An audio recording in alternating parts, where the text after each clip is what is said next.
Então, se estamos ainda nas profundezas próximas a estas regiões, então o subconsciente de superfície, aquele elemento que é nossa vigília de sono, lembra algo daquilo que nós experienciamos naquelas profundezas. Mas ele o grava na sua própria transcrição, muitas vezes atrapalhada por incoerências características e sempre, mesmo quando mais coerente, deformada ou moldada em figuras que são tiradas, extraídas do mundo da experiência acordada. Então, vamos dizer, são ocorrências nas profundezas. Então, se nós conseguimos ficar ainda mais perto da superfície, então é possível que algo disso seja gravado. Isso podemos depois ler, lembrar. Mas é gravado de sua própria maneira, uma transcrição em chinês misturado com australiano e uma língua pré-histórica, e o egípcio do Egito Antigo é mais uma metade, uma porção de gritos, uma porção de suspiros de demônios, uma porção de risos de anjo, e tudo misturado.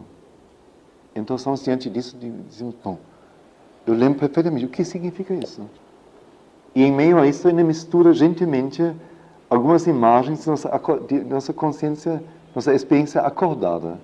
Então, parece de repente a Soleve falando num idioma que não entendo e matando uma criança, quando sei que eu nunca mataria uma criança. O que significa isso? E a criança tem 3 cabeças e não tem corpo, absolutamente. Então, aí fica tudo tão misto que a gente, assim...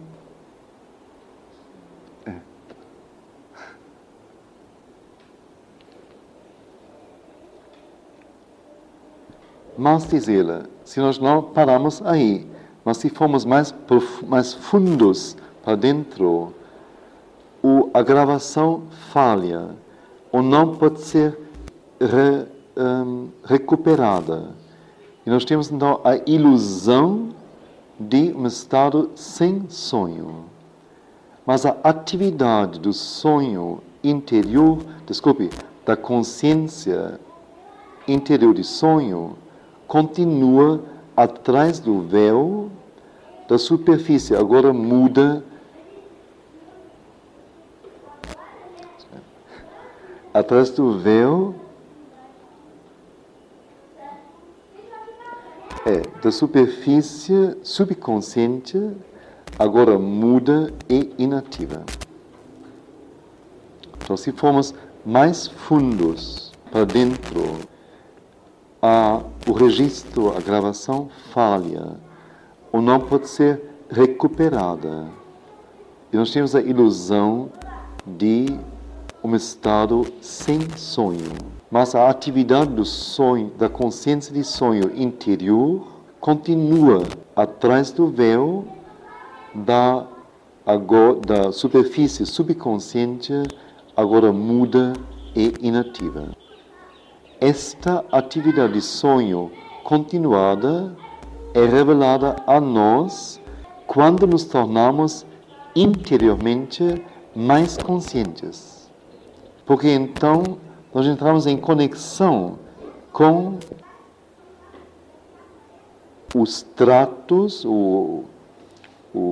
a camada mais pesada e mais profunda do subconsciente, e podemos ter consciência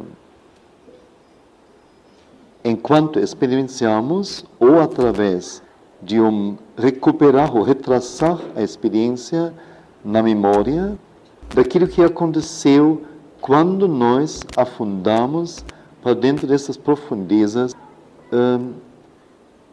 tórpidas. Tórpido existe a palavra? Tórpido? Torpe? Torpes. Torpes. Aqui não é turvo, aí é torpes mesmo. É possível também tornar-se mais profundamente consciente dentro, desculpe, é possível também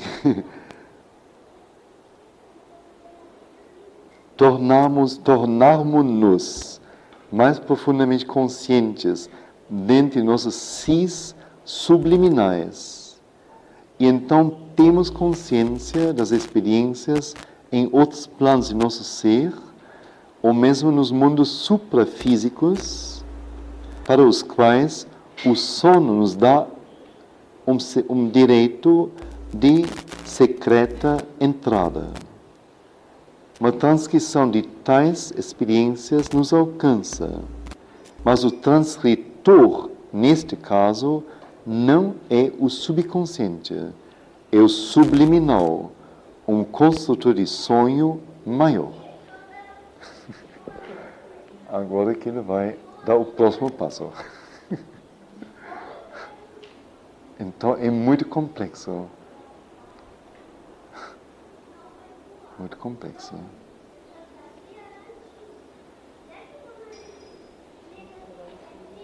Que consciência, não? Que capacidade.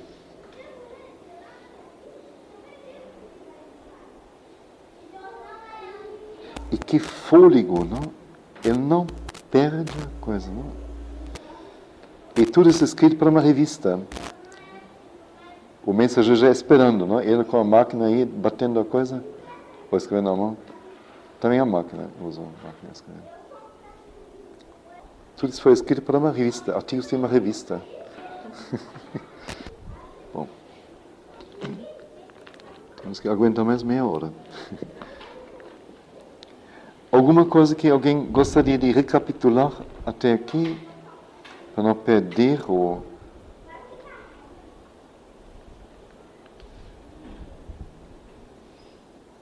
Ou é bom continuar, deixar-se levar pela coisa mesmo sem conseguir mentalmente gravar tudo. Por isso é um trabalho de semanas, de meses, esclarecer isso totalmente, não é impossível. Então, se o subliminal, desta maneira, vem para a frente em nossa consciência de sonho,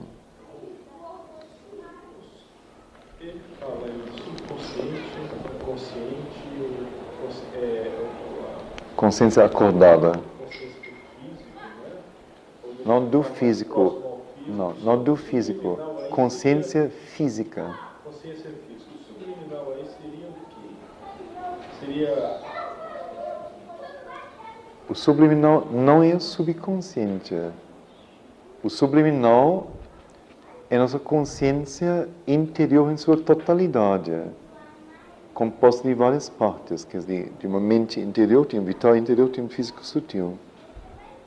Nosso ser verdadeiro, assim dizer. Quer dizer que o sonho também seria, nesse contexto, seria também provocado pelo subliminal? Isso ele vai dizer agora. Que eu tenho sonhos provocados pelo subconsciente. Ou pelo inconsciente, mas enviados pelo intermédio do subconsciente. E tais sonhos, então, são quase sempre incoerentes, difíceis de serem decodificados. Mas, diz ele, eventualmente não é o subconsciente e inconsciente, mas o subliminal. O fato do sonho brotar, mesmo sem ser decodificado, ou sem ser devidamente interpretado ou aprendido pela pessoa, já teria se cumprido, então, essa função? Não.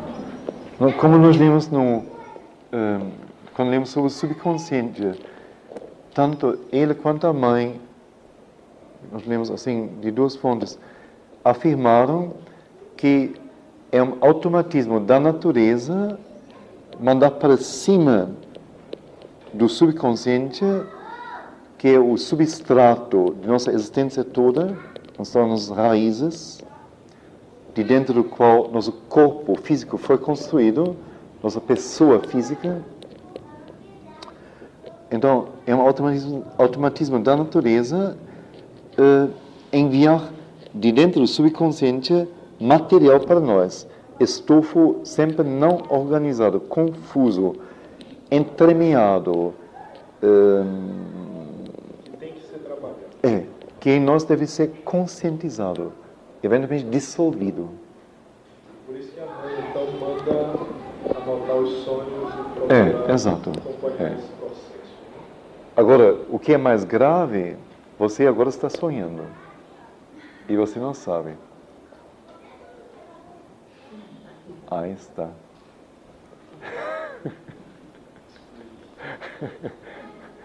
Porque, vamos dizer, vimos as todas as leituras como, assim, quase, toda a nossa existência, que chamamos de consciência, na verdade é montada sobre bases ou núcleos ou cernes ou movimentos ou, não sei como chamar, impulsos subconscientes.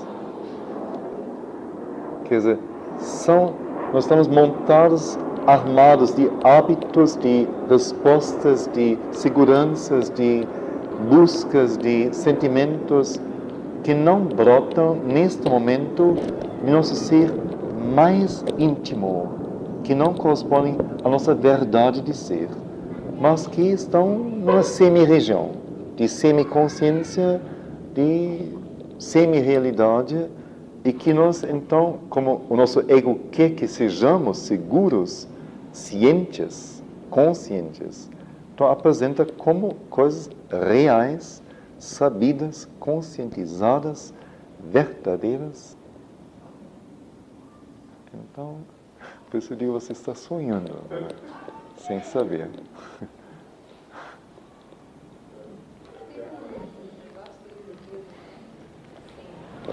Também não sei, não sei se ele é piada, porque essa existência seria o sonho de uma outra existência. Quando a gente acordar, a gente está ali numa outra posição. Olha, isso se casa com aquilo que a mãe falou, que a mim tocou assim tanto, quando diz, os sonhos da infância são as realidades da idade madura. Então, em outras existências, você já sonhou com esta. E ao amadurecer, ela chega para você.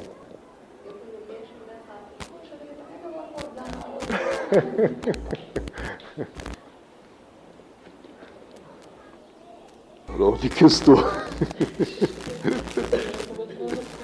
Pronto, já encontrei a palavra-chave.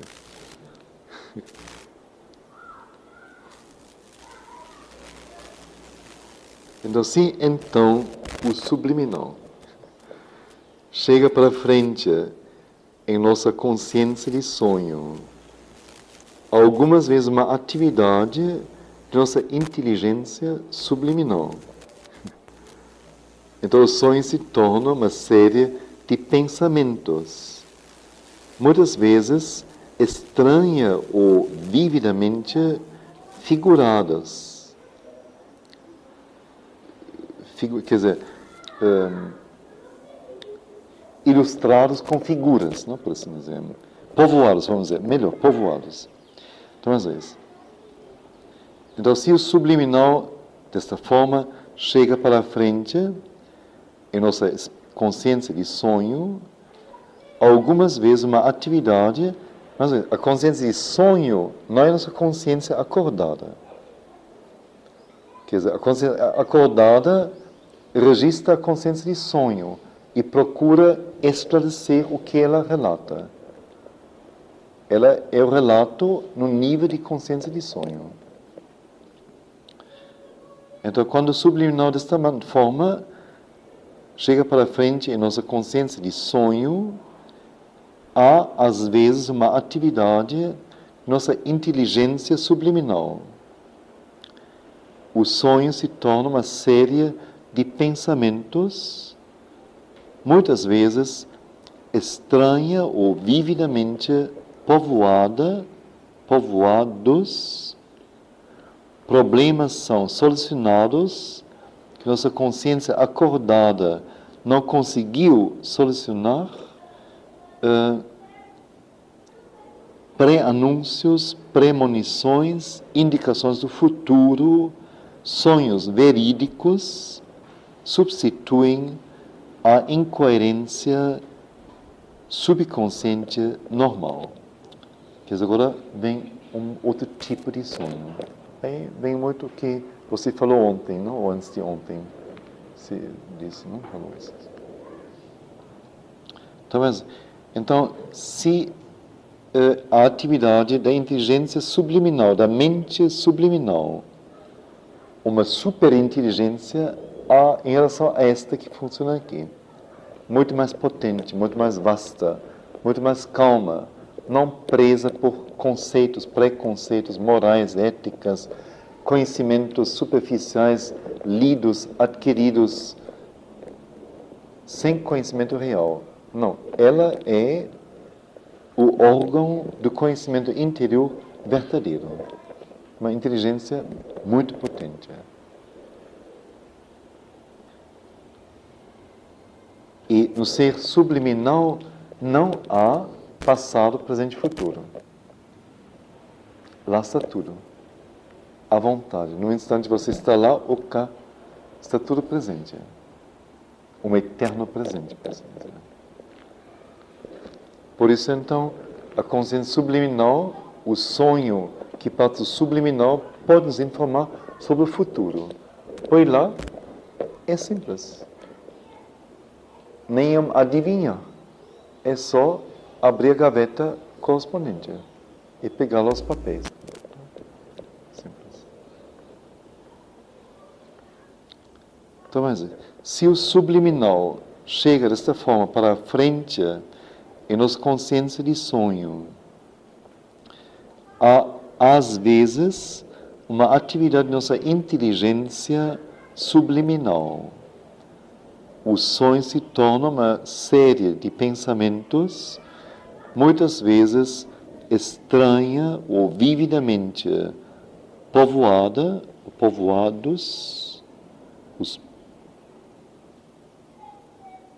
os pensamentos, ou o sonho então povoado, problemas são solucionados que nossa consciência acordada não conseguiu solucionar, advertências, premonições, indicações do futuro, sonhos verídicos substituem a normal incoerência subconsciente. Pode também ocorrer uma estrutura de imagens símbolo, umas de um caráter mental, outras de uma natureza vital. As primeiras imagens símbolo, quer dizer, as de caráter mental, são precisas em suas figuras, claras em seu significado. As últimas, da natureza vital, são muitas vezes complexas e espantam a nossa consciência acordada. Mas se nós podemos pegar a chave, elas revelam seu próprio sentido e seu sistema peculiar de coerência. Quer dizer, há uma coerência. É uma coerência peculiar a esta região, esse tipo de imagem. Mas há uma coerência.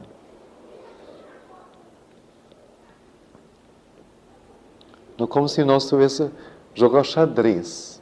Tem as figuras, tem o campo. Se não sei, fica enigmático para mim. Se eu sei jogar, então sei jogar. Tem sentido. Então, a mesma coisa aqui. É um jogo de xadrez de uma outra região. Normalmente não temos chave, mas podemos, como cada um tem que ver, podemos chegar a termos a chave para isto. Nesse momento entendemos esse jogo e podemos jogá-lo. Então, isso eu acho muito, assim, não sei, um ar de feridade, não? De alguma coisa leal. Ele não vai culpando as coisas que elas são incoerentes, são idióticas, são não sei o quê. Não, diz ela. Lá está tudo claro, tem sentido. Mas não é sentido que nos é habitual. Ora, vá para lá, adquire a capacidade de ler nisto. Você vai ver que a coisa é totalmente coerente. Mas não é coerência de um cheque que você dá ao caixa e recebe o dinheiro de volta. É uma outra coerência. Então, me parece assim, uma coisa muito leal, muito justa.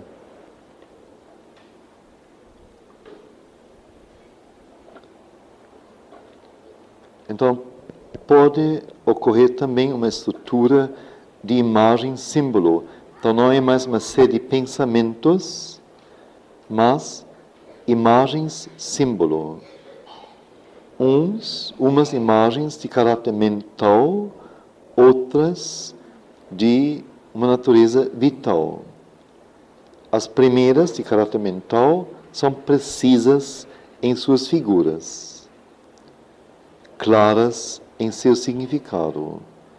As últimas, de natureza vital, são muitas vezes complexas e espantam nossa consciência acordada.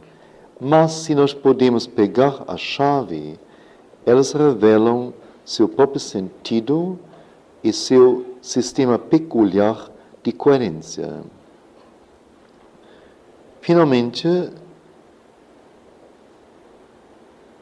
podem chegar para nós as gravações de acontecimentos vistos ou experienciados por nós em outros planos de nosso próprio ser, ou do ser universal, para dentro do qual nós podemos entrar.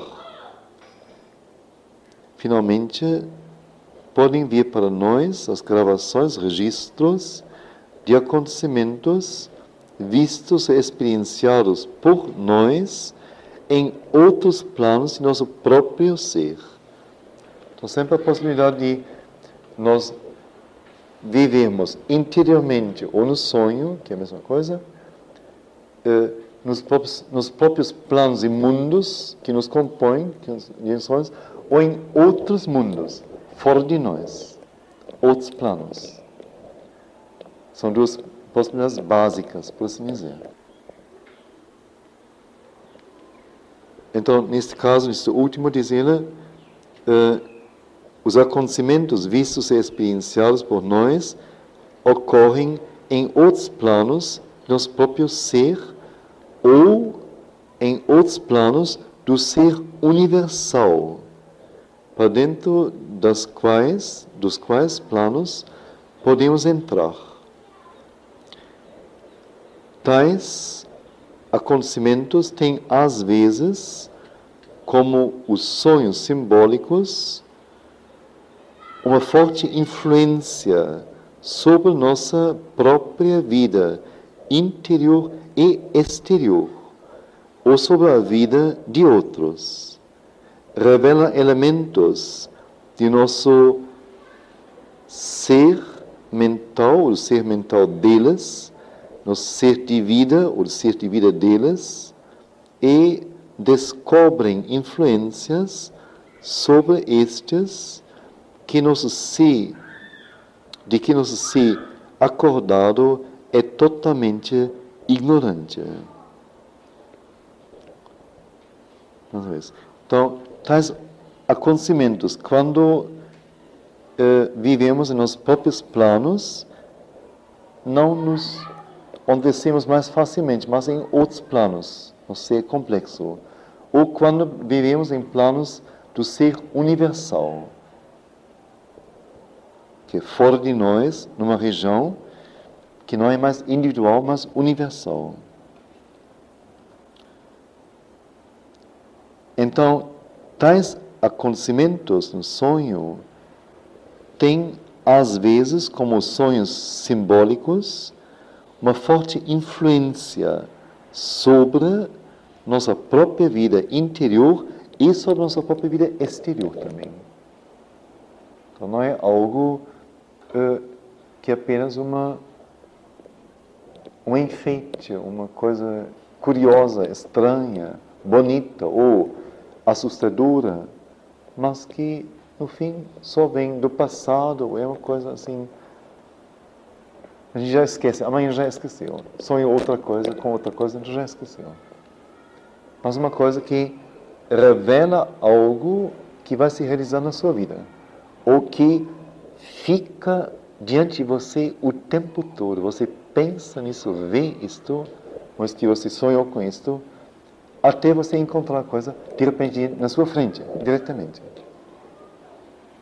Ou fisicamente, ou vivencialmente, o que for.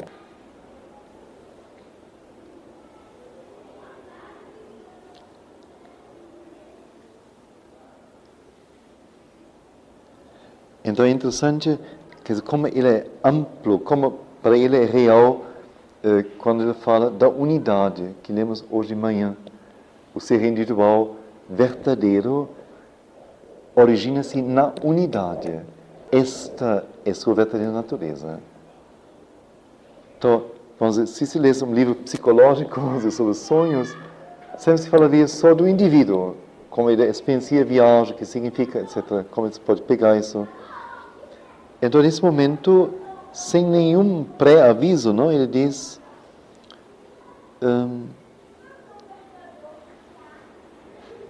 como os sonhos simbólicos, tais ocorrências nos planos interiores ou universais, têm, às vezes, uma forte influência sobre nossa própria vida interior ou exterior, ou sobre a vida de outros. Revelam tais acontecimentos, elementos de nosso ser mental ou do ser mental dos outros. De nosso ser de vida ou do ser de vida dos outros.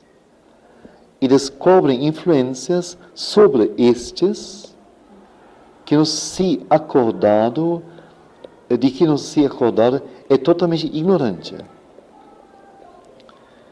Mas algumas vezes eles não têm um tal significado e são puramente gravações de outros sistemas organizados de consciência independentes de nossa existência física.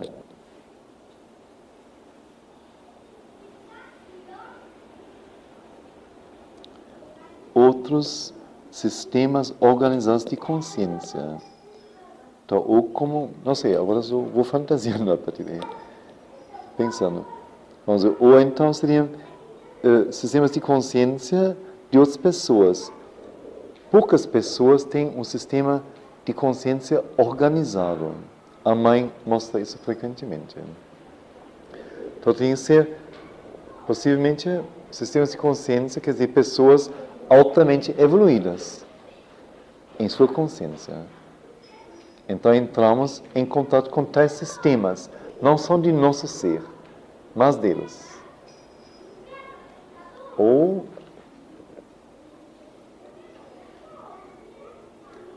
vamos dizer, no fim, vamos dizer, tudo, a própria natureza tem muitos sistemas de consciência organizados.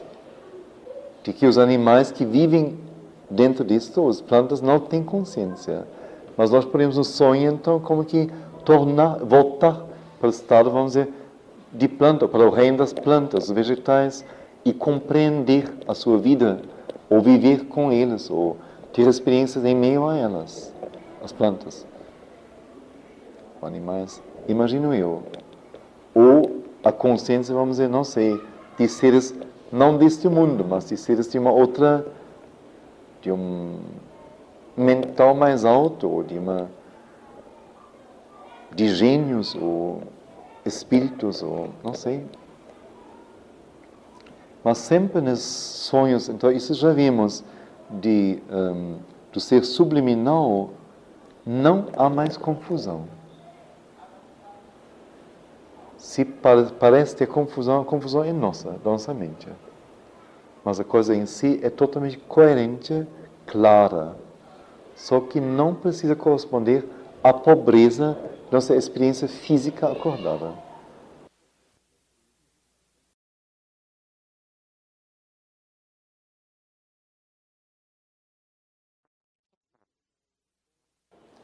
E tive então realmente sonhos que eu sei, concretamente hoje em dia, que foram realmente premonições, que foram sonhos que me mostraram coisas que ia encontrar ou viver depois na vida física.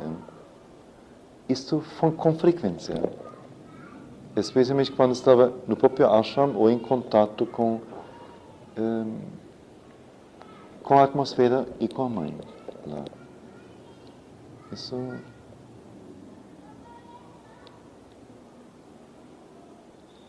E de vários tipos mesmo.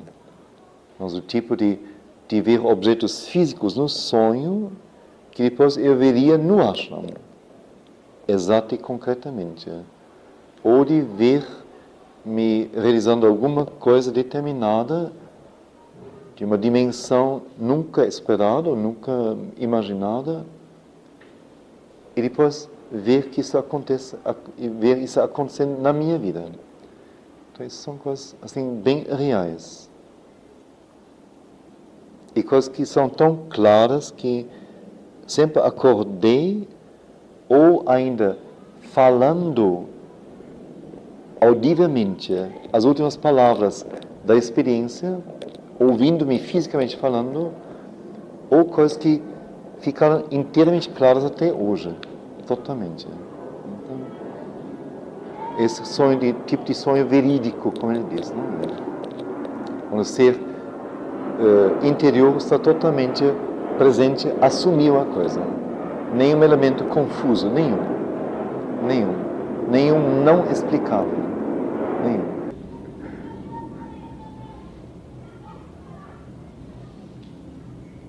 Posso contar um desses sonhos, não? Esta ocorrência.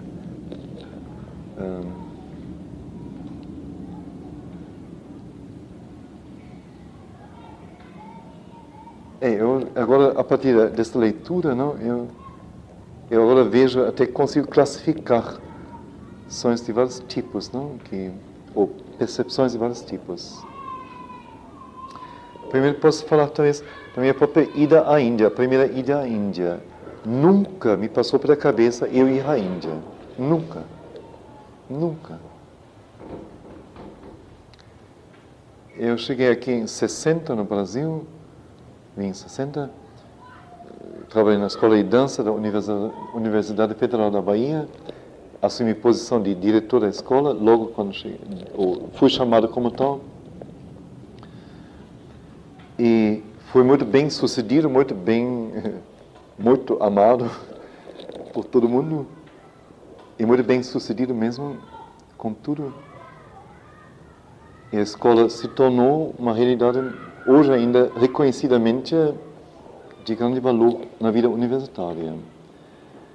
E tive então, em 67, houve, vamos dizer, a recomposição da chapa, quer dizer, a nova eleição de um novo diretor, segundo o estatuto, o regimento interno. E, naturalmente, eu deveria ser reeleito, óbvio. Assim, ninguém nem duvidava. O próprio reitor quis por tudo que eu voltasse. Conselho consultivo, tudo. E a partir da observação de uma certa pessoa, eu, de repente, assim, senti necessidade de recusar a posição. Mas foi uma coisa tremenda. Foi uma morte para mim. Como sou muito, as minhas vivências muito reais, chegou ao ponto de me trancar. Eu sempre vivi nos domingos, sábados na escola. Nunca cultivei uma vida particular, sempre a serviço de um trabalho exclusivamente. De me trancar na escola e, assim, bater nas paredes e gritar, quase enlouquecer, de dor interior, de dever deixar isso. Uma coisa violentíssima. E, no entanto, alguma coisa disse, você tem que deixar isso. Foi assim, absurdo totalmente. Todo mundo se assustou. A escola também depois decaiu instantaneamente e nunca mais se recuperou disto. Hoje ela outra vez está em outras bases, mas não tem mais nada a ver com aquilo que construí. E quando aconteceu isto, e a coisa foi passada para uma outra pessoa, afinal muito querida minha e de muita consciência também, Então, me sentia assim, num campo neutro, entre isto que foi feito e construído, muito poder, e ora, eu lá ficando numa escrivaninha na escola e fazendo fichinhas ou fazendo uma coreografia ou coisas impossível. Não me preenchia absolutamente. E senti necessidade de relatar este acontecimento à pessoa a quem devo minha vinda ao Brasil, o professor Kohlreuter, uma grande figura na vida cultural, musical, especialmente do país. Uma grande intelecto. Uma pessoa de altíssima cultura e poder de personalidade. Então, através dele, eu cheguei aqui, ele não me conhecia, mas quer dizer, chegou ao meu conhecimento que se procurava um diretor para a escola de dança. No Brasil, me parecia totalmente fantástico, absurdo, mas me candidatei, mandei escritos meus e ele sentiu que eu seria a pessoa. Então, assim, cheguei aqui. Então, escrevi para ele. Ele estava na Índia. Tinha saído já de sua posição de diretores do Seminários Livres de Música da UFPA. E era o coordenador do Goethe-Institut na Índia, pela Índia. Nunca tinha ouvido falar disto e escrevi para ele, senti uma gratidão. Ele tinha me possibilitado isto, agora estava feito. Então, escrevi, olha, está feito. Não sei o que vai acontecer agora. Estou pronto para o que vir. Escrevi hoje, vamos dizer, terça-feira. Na sexta-feira, uma carta dele me alcança. A carta para a Índia leva 2 semanas, 2 ou 3 semanas, não? Então, 3 dias depois, uma carta dele. Então ele diz, olha, apesar do Sr. Gilevski, não? Assim, a coisa foi meio formal entre nós, mas interiormente muito real. Estou aqui organizando um grande encontro de arte do Oeste, arte do Leste, e em Pune, perto de Bombaim, e gostaria muito que o senhor participasse disso. Eu sei que vai ser difícil o senhor se arrancar de sua posição de diretor, porque tudo depende do senhor. Mas se fosse possível, a época seria esta, aquela, e oferecemos ao Goethe-Institut tal numerário para isto, etc. Então, aí pulei, porque encaixou direitinho, não? Estava livre totalmente. Assim, cheguei na Índia.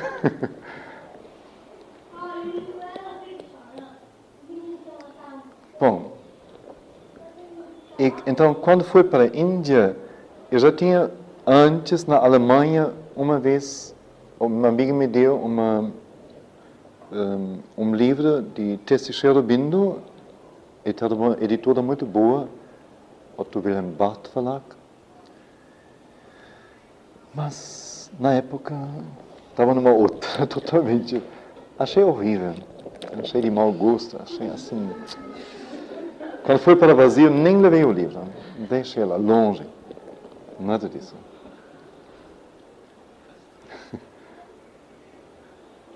Mas alguma coisa da Índia sempre me perseguia para cá. Chegaram livros inexplicavelmente em minhas mãos, li, achei interessante, de Paul Brunton, especialmente na época, Yogananda. E depois, uma biografia de 3 grandes personalidades hindus, Gandhi, Ramakrishna e Sri Aurobindo, de um pastor alemão, que tinha viajado para lá, Otto Wolff. Assim, me fascinou. Achei, assim, todos os 3, assim, me fascinou. Achei, assim, uma coerência de vida, uma riqueza, uma força, uma coisa que não conhecia. Tinha lido muito sobre Paul Klee, Kandinsky, Mondrian, não sei, filosofia, também biografias nesse sentido. Vivido isso muito, mas nunca encontrei uma coisa dessa. Foi uma coisa diferente. E especialmente Sri Aurobindo, assim, me fascinou. a tal ponto que começou a seguir ele já na época. Fiz assim coisas na minha vida a partir disso. Cortei relações com as pessoas porque ele disse que não poderia haver tal relação, etc. Coisas desse tipo. Assim, coisas profundas. E li alguma coisa de vida divina em forma, uma edição alemã, a vida divina em formas diversas. Aqui são ao todo, não sei, 1000 e tantas páginas. Lá tinha umas 30 páginas diversas. Quer dizer, uma coisa impossível, eu diria hoje. Mas foi o único alimento que tinha na época. Li. E na biografia falava sobre o ashram, a mãe também. Então, adorei. Achei assim um mundo assim, tão puro, tão longe, tão... Então, quando fui para a Índia, assim, a minha mente nem ousou pensar de eu poder fisicamente pisar no ashram. Assim, não ousou. Não me passou nem pela mente. Assim, era uma outra coisa. Eu não estava para isso, pronto para isso. Não era para mim. Então fui para a Índia, trouxe Kohlreuter, como representante da dança alemã, criativa. Depois fiz uma turnê pela Índia como solista, como dançarino criativo. E quando cheguei então em Madras, perto do porto, que fica umas 3 horas e meia de automóvel de Pondicherry, eu tenho o Sri Aurobindo Ashram. Então, no aeroporto, o diretor do Goethe-Institut, de lá da filial, me disse, quando desci do avião, ainda descendo do avião, ele estava lá embaixo, disse, Sr. Gillespie, o senhor me desculpe, por favor, o senhor não vai poder dançar aqui, impossível. Eu digo, mas por quê? Ele disse, sim, tem um grupo americano aqui de dançarinos, de dança criativa, e por razões políticas achamos que não seria interessante. Nós lançamos na mesma semana o nosso expoente, vamos dizer, para nós, da dança alemã. Então seria uma coisa, como que uma concorrência, isso não deve ser. Mas para aproveitar a presença do senhor aqui, já que está aqui, então, eu não sabia nada da proximidade de Pondicherry. Como digo, nem tinha olhado no mapa, não me passou assim. O senhor amanhã à noite vai dançar no Sri Aurobindo Ashram.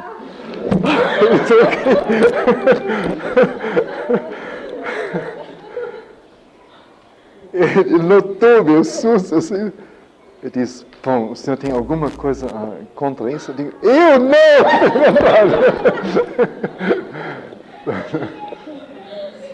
Foi assim, quer dizer, é uma coisa totalmente, como eu digo, contra a minha vontade.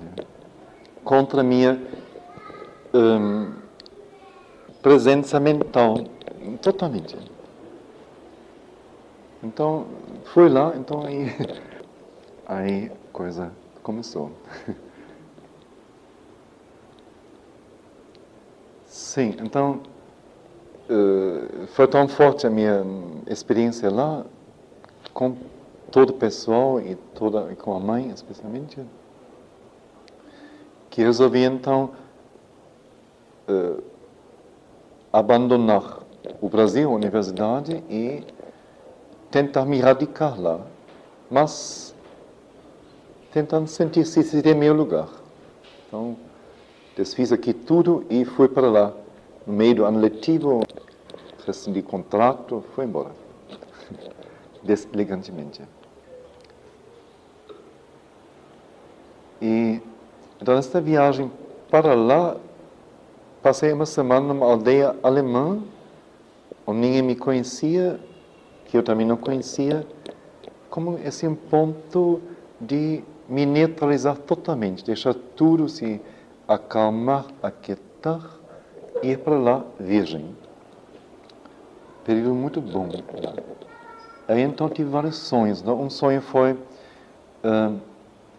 me aparecer no sonho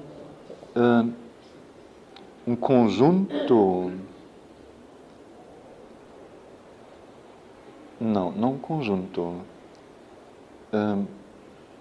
Uma peça como tem conjuntos de artesanato de barro. Tem, assim, na Bahia, especialmente, esses passarinhos,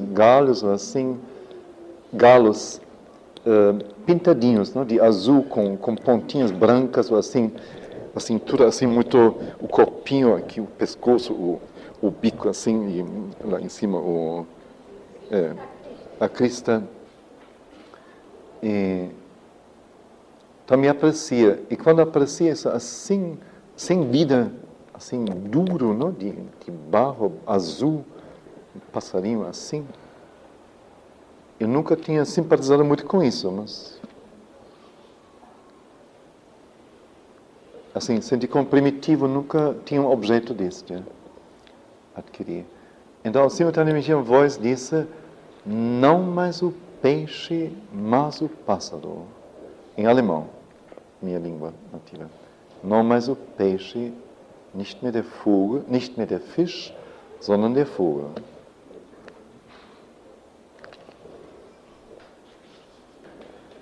Aí fui, então, seguindo o meu caminho para a Índia. Lá no ashram,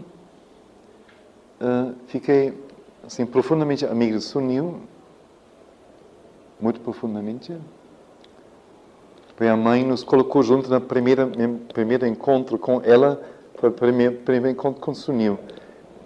Quando eu fui lá, ela estava ouvindo música de Savitri com ele, me convidou para eu participar disso. Então, nosso encontro foi feito por ela, na presença dela. E assim ficou muito profundo mesmo. Então, um dia me convidou, o Sunil, para ir com ele nos jardins do ashram. Quer dizer, o ashram tem a cidade de Pondicherry, uma cidade provinciana, muito dormente, muito insignificante, nada. E fora de Pondicherry, então, tem algumas propriedades do ashram, na beira de Pondicherry. Campos de arroz e jardins também. Então, ele tinha acho que o cunhado dele, ou algum sobrinho, era lá o chefe, e tinha algum negócio com ele, me convidou para ir lá, com ele. Então, fomos, e lá visitamos primeiro os jardins, não muito bem cuidados, mas mais ou menos. E depois ficamos na casa principal, central, e os jardins estão ao lado de um lago. No lago tem uma ilha, no meio do lago. Então ele me contou que lá na ilha mora um alemão. Ele veio para o ashram, mas não se deu com ninguém, não quis saber de ninguém, só da mãe. Se retirou na ilha, lá construiu sua casa e ficou lá. No ashram tudo é possível, a mãe permitiu tudo. Qualquer tipo de existência. Então, na casa, ficamos lá na casa, uma casa grande, assim, estilo colonial, de madeira, bonita. E aí, então, ele disse, olha, Rolf, eu tenho um negócio com meu sobrinho, cunhado, sobrinho, e a gente vai se afastar um momento, vai ver umas coisas aí, você quer acompanhar a gente ou quer ficar aqui? Então, eu digo, não, eu fico aqui. E, então os dois foram, então eu fiz minha pesquisa da casa, da sala, vi os móveis, o que estava nos móveis, etc. Nada de incomum, assim. Então a porta estava aberta, assim, foram sacado em forma de L. Quer dizer, eu só não vi que era em forma de L, um sacado largo, tábuas, uma grade de madeira. E depois, então, o próprio lago. E lá não se via a ilha, no meio do lago. Então, como amo muito a natureza, então saí da casa e passei um pouco lá no sacado e vejo que o sacado não é terminado, que a casa termina aqui, o sacado então ia contornar assim. Então fui até lá e me deparo de repente com um barco em madeira, feita em forma de pássaro, pintado de azul, que correspondia exatamente ao pássaro a ave que tinha visto no sonho. Aí estava ele na minha frente, enorme, grande, no sacado, quer dizer, não na água, tirado da água, porque ia apodrecer na água. Estava aí. Olhei para ele instantaneamente me lembrei do sonho, óbvio. Era o mesmo objeto. Não entendi nada. Depois, então, sonhei voltando, então disse, o sonho, você sabe alguma coisa com este barco aqui? Por que ele está aqui? Então disse, bom, você sabe do costume, do hábito da mãe. A mãe tem o costume de não deixar nenhuma propriedade do ashram, nenhum ponto físico do ashram, nenhum. Nenhuma oficina, nem a biblioteca, nenhuma sala de aula, a cozinha coletiva, a cozinha que se fazia a comida de Sri Aurobindo, nenhuma coisa, nenhum depósito, sem ela, no mínimo, uma vez por ano, ter entrado lá e pisado lá. Quer dizer, a presença dela em todo lugar do ashram, fisicamente. Era um princípio dela. Assim, eu tenho o costume, também, uma vez por ano, ir à ilha. Visitar os jardins e, nessa ocasião, ir à ilha. O barco é dela. Foi feito especialmente para ela. Sempre ela foi levada neste barco até a ilha e de volta. Então... assim, é tão irreal que parece assim, realmente uma fantasia. Realmente, eu estou fantasiando. A nossa mente seria incapaz de inventar uma tal história.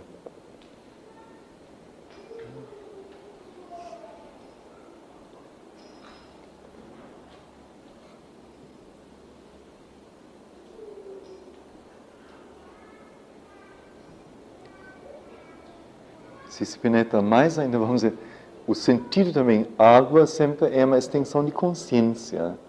E o barco que atravessa isso, quer dizer, é ser levado para uma outra consciência, não? Quem é que leva, então, é a mãe, em seu próprio barco. Não compra um barco, não aluga um barco, não me manda para lá, mas ela própria no seu barco me leva, não? Então, é amplíssimo, mas é, como eu digo, um fato vivido fisicamente por mim. Quer dizer, isso são coisas que, então, daí essa ligação profunda, não? Que tem. Você conseguiu identificar o peixe? Isto mais tarde. Quer dizer, o peixe é símbolo do vital. A ave é símbolo da alma. O peixe, em termos físicos, não. Quer dizer, ele não me apareceu em termos físicos.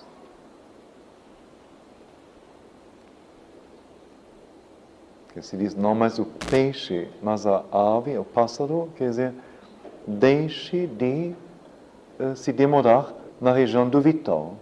Ora é hora para subir para a consciência mais evoluída, consciência alma, consciência interior. Seria o recado dado, não é?